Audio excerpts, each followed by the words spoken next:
Hello, hello. I wasn't expecting applause, but I also don't know why I paused right there.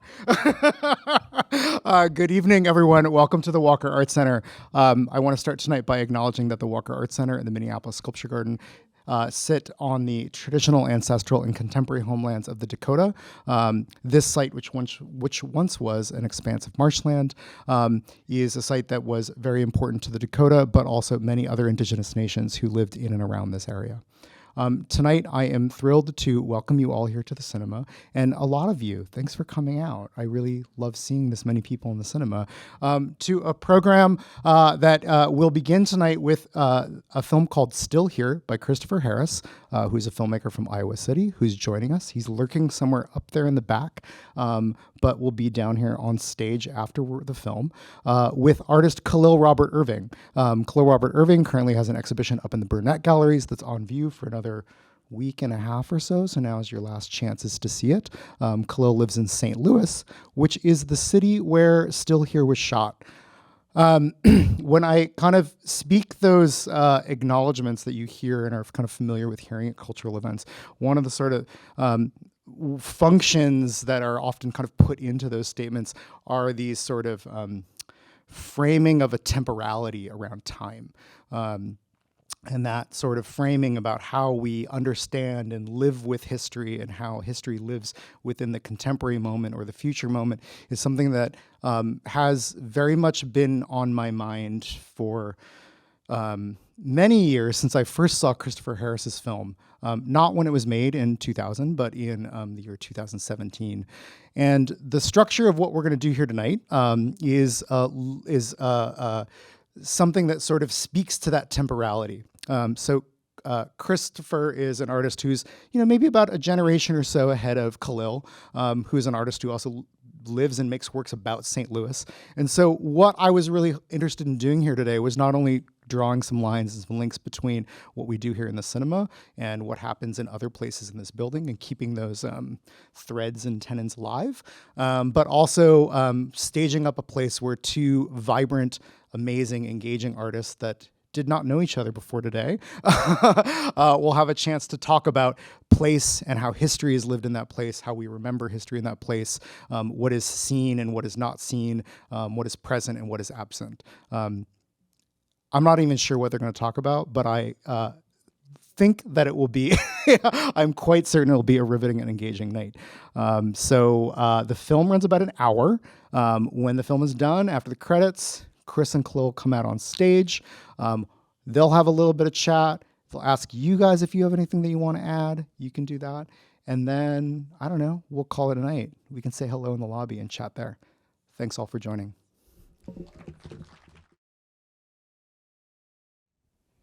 Hello.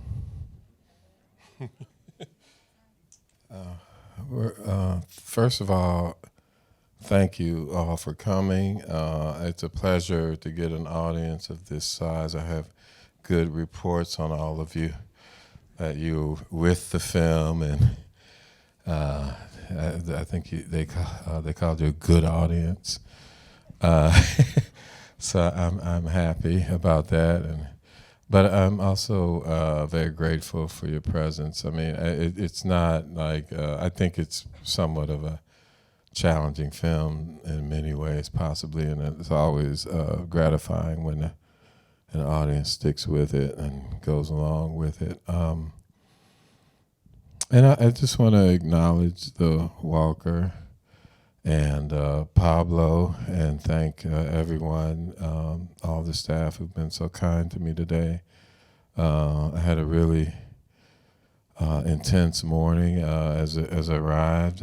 We had breakfast. I got picked up from the airport. We had breakfast, and then we just happened to be driving past, and my host said, "Do you want to go see the site where George Floyd was killed?" And I said yes, and it was very overwhelming. Let me say that, and I really saw something about Minneapolis going there.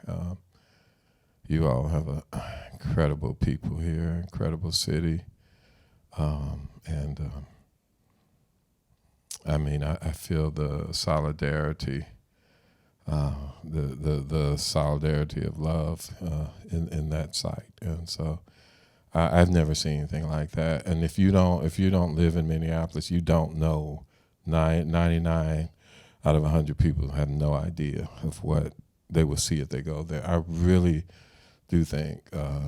I think there's a real failure of imagination of the larger media ecosystem that it's like the amnesia of moving on and forgetting about COVID and forgetting about what happened in the streets in the summer of 2020 and just trying to move on from all that. But I can tell that, Pablo talked about time and duration and the history living in the present, and that site is very much about that and so much more. And I just, I was just deeply touched and deeply moved, and I really think it says something about the people here in this city. Anyway, I hadn't planned on saying any of all that, but I just want to thank you all for being here, and it's really nice to have people from a place that does that and to share this film with me, and so it's a little more than just a screening and an audience for me after this morning. So I just wanted to highlight that. Okay, everybody, thank you so much. Have a good night. I mean, how do you follow up that? How do you acknowledge what he just said and be able to have a conversation after that? Because that really it needs an evening to process. I mean, for me, it's just always a pleasure to come to the Walker Art Center, and it's an amazing honor to be in conversation with Christopher this evening. I mean, this is the 23rd year after this movie was made, and you've had a lot of conversations about this work. You want to have another conversation about this work, or you want to have a conversation about something else? I mean, I think the something else is also the work, because, you're from St. Louis and I'm from St. Louis, and so that makes me think about Michael Brown, right? And so there's some, there's two Midwestern cities we got, and so many. I mean, I'm just saying. I mean, that's the thing that hit me, in the say their name cemetery is like I was telling Kahlil earlier. I couldn't decide if I was more moved by how many names I recognized or how many names I didn't recognize. Like that was totally undecidable to me. But obviously, of course, Michael Brown's name is there too. And so, the summer of 2020 is an echo and an aftershock of what happened in St. Louis around Michael Brown. Like, they're not separate events. No. Right? And that's why I say, and this film really ultimately has everything to do with all that. I mean, that's really what it's happening. I mean, it's not like reportage or journalism or anything. And you wouldn't, it's not that you would get a discrete message about that kind of violence. I mean, because this is like, okay, so this is like slow violence in Still Here, and the murders of Michael Brown and George Floyd and so many others is like the more spectacular, abrupt violence. But they're all the same violences, and that's what I think about, like this morning, and thinking about that one event that had two iterations between the uprisings in the aftermath of Michael Brown's murder and the summer of 2020. And like so many times before, and unfortunately, the struggle is eternal in so many ways, unfortunately ongoing. So, yeah. So that you had asked me, like, that's something I hadn't really talked about in relationship to this film, but it sort of happened organically. looking out into the audience and thinking about, I know a lot of you all were there, I know a lot of people in this audience were out there, day after day, night after night. So thank you. I took some notes. I took a lot of notes. And one thing that struck me when we were sitting at the table and we were talking, and what you were just explaining about the violence in relationship to time, and I made a comment at the table about the law of motion. What's put in motion stays in motion, and you said that it's put in motion to equal or opposite force. Yeah. And when I think about the kind of connection to that, but then also this theme that's kind of like communicated through visually and then verbally in the work around the brick, the way the brick is made, the way the brick is laid, and how it is situated against itself to build a structure. And then as we see you panning from left to right or staying still in a moment, and all of this reverberating sound around that image, the brick, it doesn't rot. It has to be structurally moved. There has to be an exterior force enacted upon the brick for the structure to change, and it's kind of complicated because the material was mined to build St. Louis.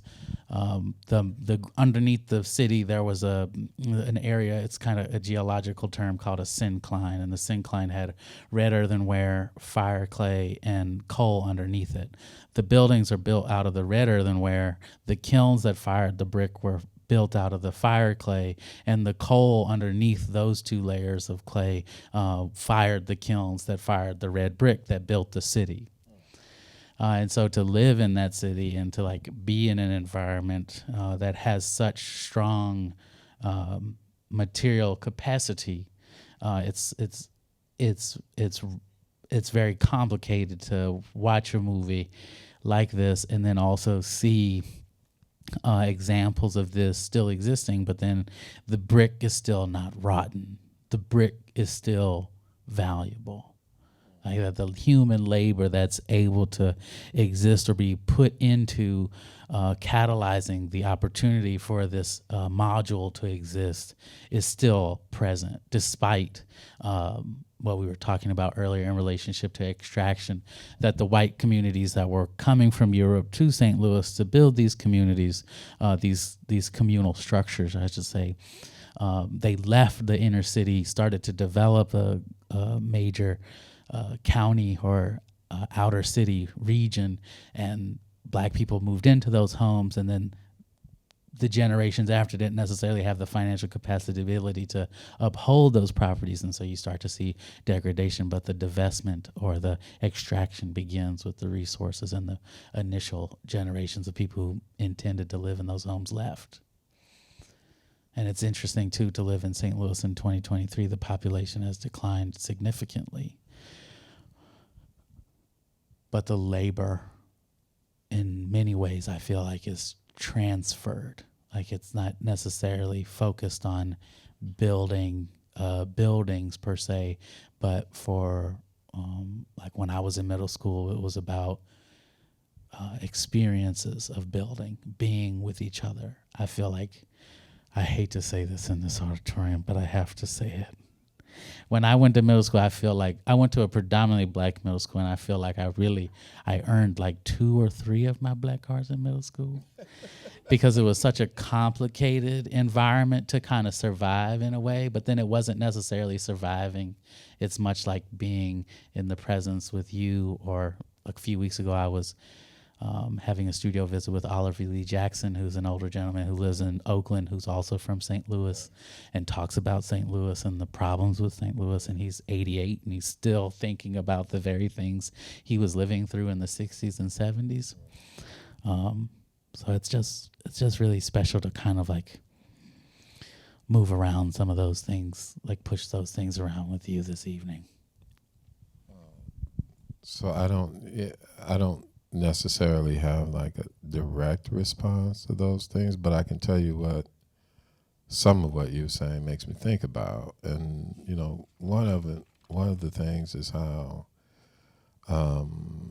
that brick, you see, you talked about the value of that brick. You see at a certain point, there's a brief images where I saw this all the time when I was making the film, and I didn't really focus on it because that wasn't the focus of the film. But there's a brief section of when you hear the little sort of doorbell symphony, so to speak. There's a moving shot, and you see like trucks loading up pallets of bricks to be exported outside the city and resold. So it has been, and no doubt still is, common practice for people to come and like deconstruct brick by brick a home. Well, first they light it on fire. Well, I mean, Then they lie and say, right, we got to get the insurance money. right. Then they deconstruct Then they take brick. the bricks and sell the brick. Then they sell the strip brick. the copper and the wiring and all that. So like the extract, like but that's like called business in America, like extraction. That's what people call business, and those bricks are have gone all over the country, no doubt, all over the world, and they're like being repurposed and building new structures. They're very valuable. It's called St. Louis brick. And so that's that process of extraction, which is like constant and ongoing, and so multifaceted in every kind of way. That's one of the things I think about. The other thing is to just pivot a little bit. Excuse me. I was talking to you earlier, Kahlil, about your installation, and I was really struck by the chimney that you have in there and how, it really fools my eye. I still, even though I was touching it, my eye kept telling me it was brick and my hands were telling me it was not brick. And that was disorienting. And the reason I bring that up is because I found something of a correspondence between your chimney and this film, because your eyes are telling you that you're seeing something, your ears are hearing something else, right? They're not lining up, and there's this gap between them. And your chimney is enacting what I like to call kind of derangement of the senses. Mm-hmm. And I'm trying to do that with my film and all my films. And so, but that's because I think it's necessary, because that kind of slow violence has been so reified and naturalized that it isn't looked upon as violence until it erupts in an uprising of some type. And then that's the violence that circulates and constantly recirculates. But outside of those kinds of uprisings and eruptions, it's, again, to go back to what I said before, it's called business as usual. It's almost like, just the whole idea of like, quote unquote, the ghetto has been so naturalized as if they are the result of natural, inevitable forces and not the result of a kind of ongoing carceral, extractive, bureaucratic policy. Because one thing I've said recently at the last screening of this film is that, you can do a lot of violence with a stack of documents, a lot. You don't need police, you don't need guns. Yeah, you're gonna have all that stuff, and it's gonna be backed up with all that. But by the time the police got there, it's already over, right? Like that, the police are just like there to put the little punctuation on the pages and pages of violence that are in that document, right? And so. But the thing that the documents do is they provide you with a kind of plausible deniability and kind of legitimacy that, we tried our best, and we had meetings in City Hall, met, and we voted and rezoned and district and appropriated these funds and moved it. So, but by the time the fallout happens, the people who wrote those documents and enacted them have like been retired for 10 years. Well, one thing that comes to mind is the covenants that grocery stores put on properties that disallow other grocery stores to be occupying that space in the future. And that creates. I don't know about that. Well, in my neighborhood, explain that. There's a Family Dollar that used to be an Aldi. So about when you were making this film, that was an Aldi in my neighborhood. Well, the Aldi closed, and they put a covenant in the deed of the land that if it were to ever sell again, that land could never be a commercial or a for-profit grocery store again. So they literally have invested a seed inside of paperwork that disallow for the possibility of a neighborhood that doesn't have any other place for a grocery store to go to ever have one again. You literally have to destroy property, destroy buildings, destroy people's homes to be able to erect another grocery store. I bought a 13,000 square foot warehouse with a half an acre behind it, like 6 blocks from my house. And there's that Family Dollar was there, and I was like, man, I really want a grocery store in the neighborhood. But the grocery store is like, if you don't have a car, it's a little bit too far to go. And so the nonprofit housing corporation that is supporting a new construction, mixed income housing to go on the property where the Family Dollar is, I was like, look, what do I need to do to get some of them tax credits? What do I need to do to support this organization to be able to get a nonprofit grocery store into the new construction that you're about to develop? Well, I can't help you with that. Can't do anything with that. Can't help. You can't help us because you're not big enough. And basically she's just telling me I don't got the right paperwork. Yeah. I can't play the game because I don't have any paperwork. Right. It's like the DMV, right? I mean, like, you never got the right document. And that's the thing. That's the game. Like the system is constructed so that you will never have the correct document. Right. I'm gonna pivot just a little bit more. Can I ask you, near the end of the movie, are they frying chicken or fish? That's bacon. Oh, well, that's pork. Excuse me, because I sure thought that was some catfish. I was like, damn. Yeah, that's pork. That's pork. That's my kitchen, so that's pork. I know that's right. And also on the radio, they were listening to basketball, but St. Louis City doesn't have a national team. So was that St. Louis University basketball or what basketball? I can't remember. That was a generic random college basketball game from some it was a national game. It was a national game, but it wasn't even recorded in St. Louis. I recorded in a hotel room in Chicago off the TV. Yeah. Well, and so that relates to to tie it back to your comment previously about the structural sculpture in the galleries. You're commenting on a certain level of a kind of abstraction that I'm invested in. The brick that you see on the chimney is a tile product that you can buy. And so the wonderful team here at the museum where it's just a pleasure to work with to design this platform and to build these parts of these sculptures for me. But it's a wooden 2x4 structure inside covered in sheetrock, and then that's painted, and then we got a mason to tile it. And so there's actual like mortar in there, right? It's grout. It's grout mortar are pretty it's so damn convincing close. Though. It's well, in that kind of abstraction, it relates the ceramic sculpture that's in the vitrine is all made by me in the studio. It looks like it's found object. It looks like it's coming from somewhere. But in fact, it's all made wet in the studio. It dries, then it gets glazed, and then it gets fired again, and then it gets like 20 times in the kiln to get all the gold and the images of collage and the red and the blue and the green and all that is put on afterwards. And so this like affinity to connect with labor is invested in this object that is also to many imbuing a kind of fragment of what the landscape you're documenting in the movie. But in fact, it's energy being used to catalyze this thing into existence, which is is the antithesis of what we're looking at, is the tension.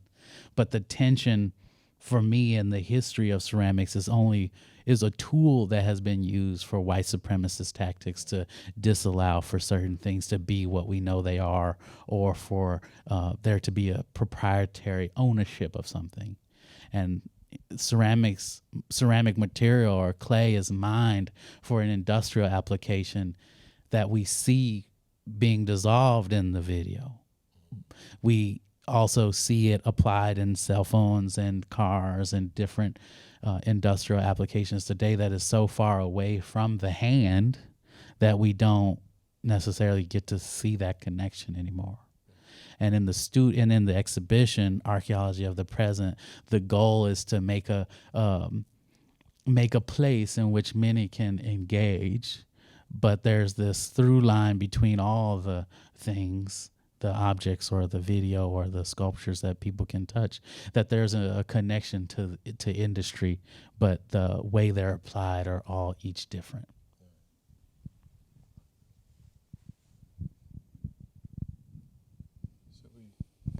Uh-oh. Yes. Are we way past time? No. It's time for questions. Okay.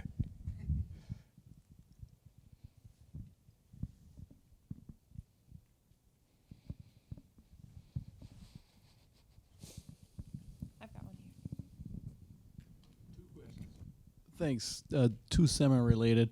Can you give us a feel, the geographic space you were filming, how big is that? How many square miles?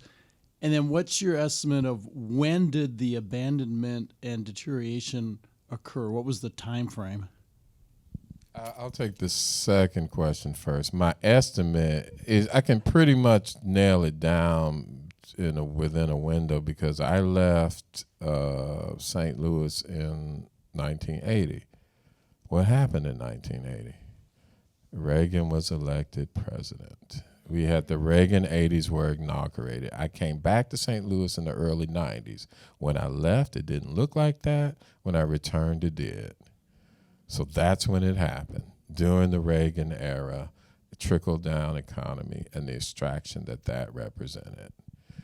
In terms of the geographic area, I mean, it's a I don't know in square miles, but it's a very large area. It's, I would say I ranged approximately at least 30% of the entire square miles of the metropolitan area on the north side, which is, I don't know Minneapolis, but if any of you all know Chicago, you know that like the south and west sides of Chicago are black neighborhoods mostly. I mean, there are southwest neighborhoods in Chicago that are not, but essentially the south along the lake and a certain distance west, and then the due west of the Loop are black regions.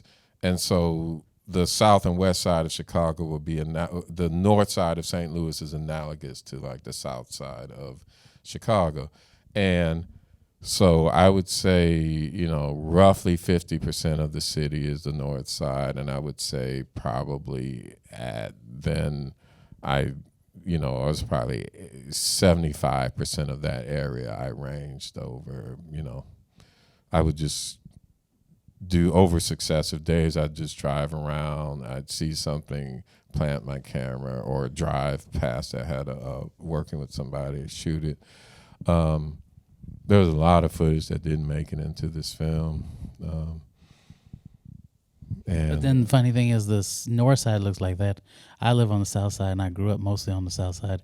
The south side don't look like that. This doesn't look like that, But what's right. now is crazy is the south side is starting to look like that. Oh, is that right? But now they just put the National Geospatial Agency that many people have been protesting on the north side where the Periodigo site was. Oh, okay. And now we got a new hospital on the north side. You got a whole bunch of stuff that used to be there, and now that wasn't there, and now it's coming back, which is quite complicated. Yeah, I haven't spent a lot of time in St. Louis since, at one point I moved back for a few years I moved back in like the early to mid 90s. And so, I moved with my family to Florida for a long time. And now I'm back in the Midwest teaching in Iowa. But, I was in Florida for 16 years, and I've been in Iowa for like 5 years or maybe 6. So I really, even though I visit St. Louis, I really don't have a real sense of like what the city's like in that regard that you're saying. But it's interesting too about listening to this and listening to your question. I'm really interested in why did the white people want to leave the house that they built? They spent all this time, all this money, built this beautiful house, all this beautiful wood trim, and they really are gorgeous houses, Victorian era homes. To put the wood in the houses, they would put a mill. Pre-1930s, they would put a mill right in front of the house, strip down the wood to put in the pine and oak floors right there on the street. I mean, that's like, it's crazy. And then all the trim, all the door trim, all the decoration, all that stuff. It's getting sealed and polyurethane in the house. I laugh when you ask that question because I sense there's a level of disingenuousness in that question. When you say why? No, I mean, it's honest. Like, people like beauty. Why they want to leave that beautiful thing behind, to leave it for suburbs that like cardboard box homes that built out of cheap material that have like not seen a good test of time. Well, yeah, if you're being very pragmatic, but there's something that was overriding that, It's called white flight. Well, yeah, the promise of a lot of money, I guess. Yeah, that too. But the value goes with the whiteness, right? Right. That's where the lot of money follows that, And I say that, in a way, I like what Arthur Jafa says about blackness. He said blackness and black people are not the same thing. Well, whiteness and white people are not the same thing either. Whiteness is as the famous formulation goes, whiteness is property. Whiteness as property. There's been a lot of legal scholarship around that point. You're not supposed to say that because we get into critical race theory, I suppose. I don't know what all kind of stuff has been outlawed or verboten, so I don't know. But yes. So like, in a way, I get what you're saying. Like they left these beautiful Victorian era homes, and they went out to like these ugly ass ranch style houses in the suburb. Like,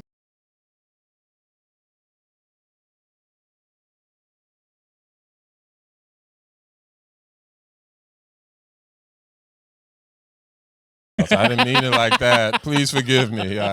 Don't corner me out in the lobby. I didn't mean it personally. I just not for me. But the thing is like the value. But check. Of course. But the value of those prefab ranch homes was way higher when they moved than the value of those 100-year-old Victorian era, beautiful solid brick homes.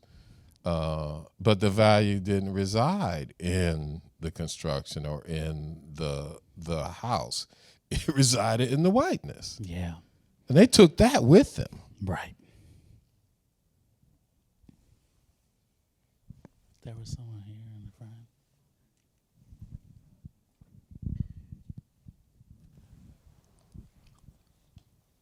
First of all, thank you. I'm from St. Louis, Pruitt-Igoe, Blue Mile Village, Central West End. And the thing that I will say is it started in the early 70s. Yeah. Because I was a part of the race riot in Walnut Park that made everything north of the government center on on Union and Goodfellow to the Chain of Rocks Park. That was all white when I started going to school there in the gifted program. When they sent us, the best and the brightest of the black community, out there to integrate that neighborhood, people fled. And a big part of the white flight was the fact that St. Louis, I think it's St. Louis and San Francisco, that are the only cities that are surrounded by counties. So the tax base of the city cannot go up. Right. So whatever your house was worth, or they deemed that your house was worth, at that period of time, you could not gain value on that. So by moving to the suburbs, you could also gain value, quote unquote, on your investment. Um, And now you just got to buy the whole neighborhood. yeah. And it's a lot to manage. You own like 20 properties. I got 2 properties. It's too much for me to handle. And one of the things that struck me most about the film was the soundtrack, because I grew up in some of those houses, and I can hear the footsteps on the steps coming up and the wood creaking and all of that, and it has stayed with me over all of this time. I moved here in 1972 to get away from St. Louis, to be quite honest. As a teenager, I would look up at the sky and know there was something more for me than what was there. Came here, and now my office is 3 blocks away from the square in a community center. And I see the same thing happening. I see the same thing happening. And I would like to, you've identified the problem so well. Can you help us determine strategies on how to stop it? Or at least how to help us get a part of what's going on, or to have a say in what's going on in our neighborhoods, because it's I don't want to see it happen to my new chosen home like it did to my old one. First of all, thank you for that. I must confess that the answer to that question is twofold. One, well above. The first is it's well above my pay grade. I know that's right. But the second one is, well, there's 3-ish. The second one is, and I'm not proposing this as a panacea or one size fits all, but you were talking earlier about buying a neighborhood and managing 2 properties of being a lot. And I think it's the jury's out and it's open-ended, but I look at like some of the work that some artists are doing, like the Astor Gates in Chicago. He's buying a lot of properties from the city, for like $1. And he is turning them into cultural institutions, and he's doing a lot of things there that I think have potential. But the third thing I would say is there are a lot of people who've done a lot of thinking and a lot of research who I think have propositions in their books, and I can't name them off the top of my head, but if you want to talk after, we can get to that, because like I do read these things in terms of like. But I mean, I guess what I would say is that it really does take a kind of reorganization of society, in my opinion. Now, that's just my personal opinion. I'm not claiming any expertise, but I do think that the real way that this could ever be stopped is to a fundamental reordering of the society. And that's sometimes called a revolution, however you want to think about it. But however you broadly or narrowly you want to construe the idea of revolution, it would take some revolutionary change, really, for this to not be an ongoing kind of concern where there would be some ability to autonomy within one's own neighborhood in order to direct the fate of your own community, and that's a long whole nother thing, But that's my personal opinion. I don't claim any expertise. There may be people here in this audience who have that kind of expertise, but there's there've been a lot of thinking about these kind of questions, and yeah, I mean, I'll stop there, but I have some people in mind that I could think about who've been working on the same questions.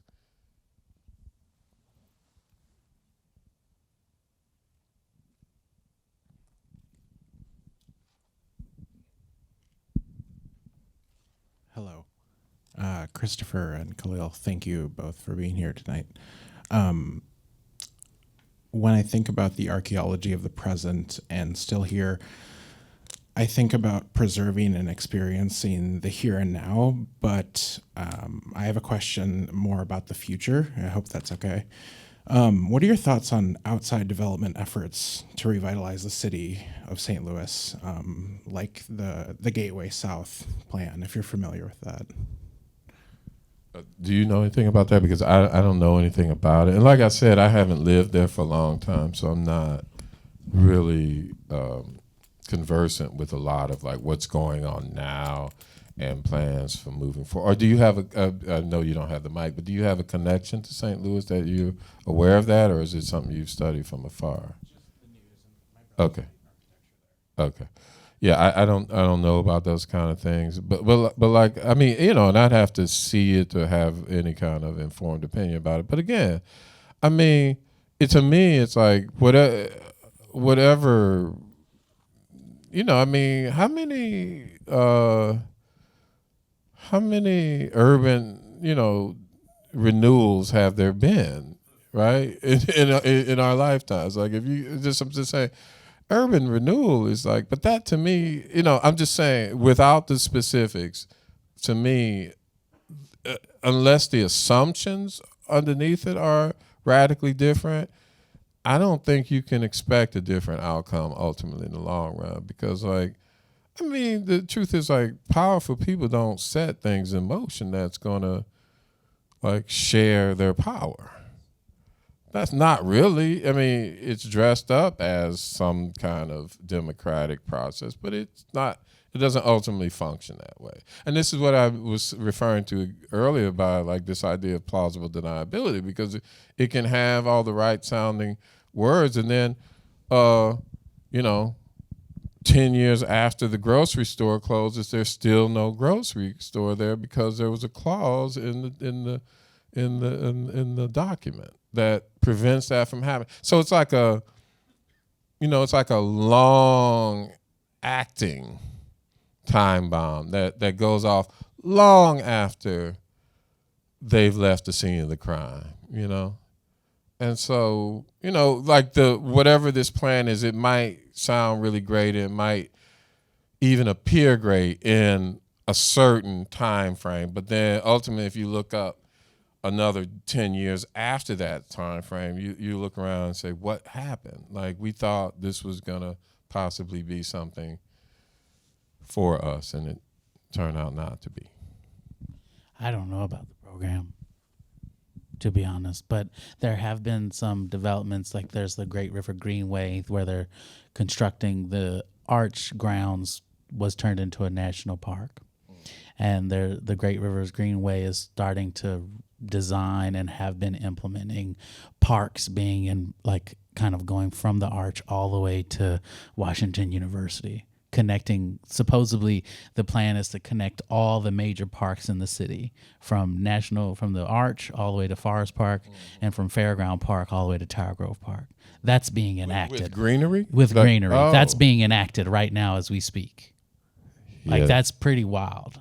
Like, to see the government move that fast on something. That means it's gentrification is coming. Yes, that's exactly. what that means. But the thing is the community has chosen Kansas City as the city for development, not St. Louis.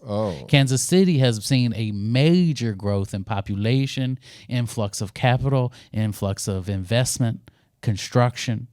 St. Louis has not seen the same amount of construction and development. Kansas City, Missouri. Kansas City, Missouri. Okay. Oh, Kansas City, Kansas. You know, it's a little. This is the state. You're talking about within the state of Missouri. I'm talking about within the state of Missouri, because I went to college in Kansas City. I see. So Where'd you go? I went to the Kansas City Art Institute for my I see. bachelor's degree. I see. Okay. So I still go there quite often, and it's a very different place than when I was there.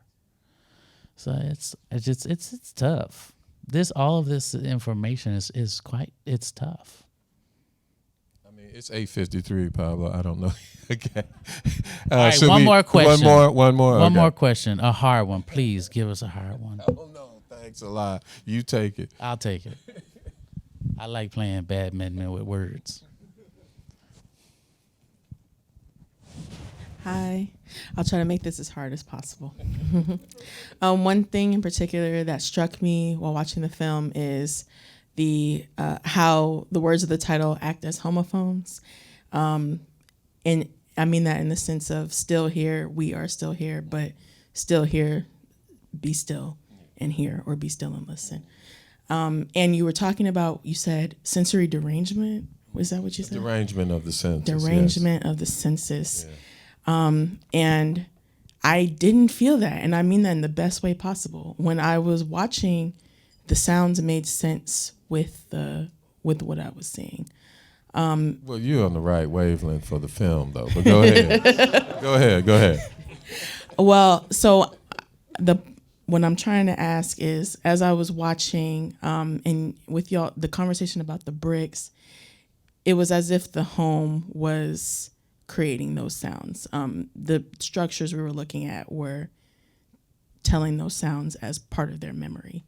So I just wanted to know how memory functioned for you in the creation of this film. Okay.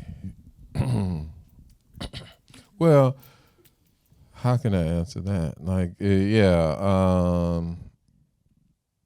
I don't at all dislike that formulation of yours, like the memory of the space, because like for me,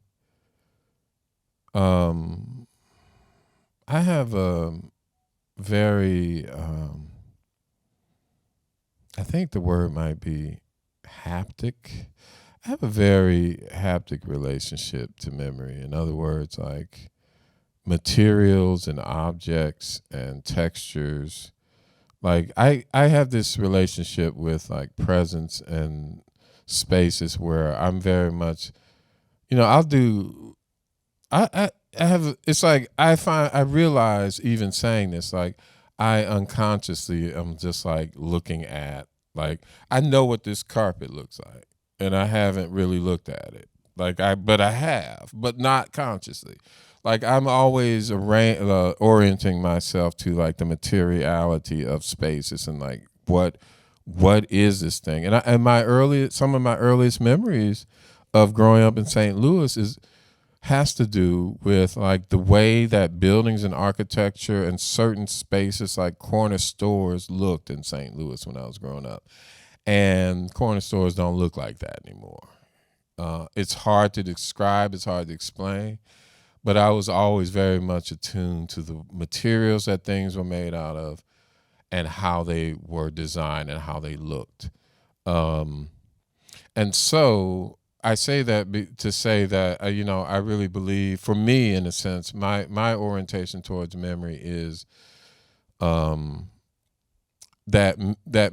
me, memory functions in a material way, or material functions in a way that activates a memory, and that sort of really informed the making of this film. It's like, this gentleman over here talked about the creaking stairs, and like that's such a strong, you feel your weight on a step, and it the way in which it speaks to you, and it sonically is engaging your presence, and the feel of wood underneath leather, in on your floor. Like those are things that we're all experiencing all the time, and those are what I like to call those are material memories. Like there's not a division between material and memory. That it's a material memory. I'm almost making a compound word with that, to say it that way.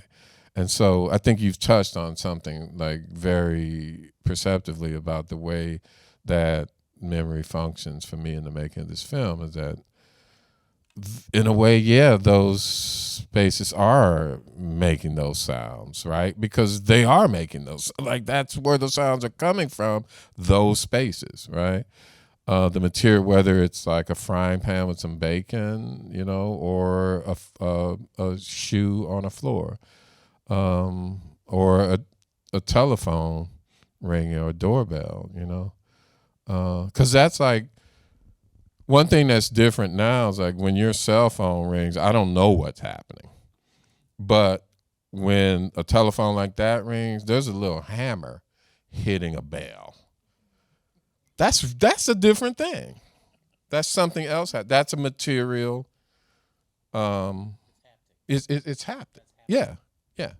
And so when you press that doorbell, there's somewhere in your house, there's a little box with a speaker, and there's a hammer hitting a bell. That's your doorbell. It's wired to the button out in front of your door, but it's actually making a sound. It's not playing a recording or something like that. Yeah. So I don't know if you want me to say anything else, but that's the way I think about the relationship between those spaces and sound and memory. Thank you all so much. Thank you all. Thank you very much. Thank you so much. Yeah, that was our fun. Oh, yeah.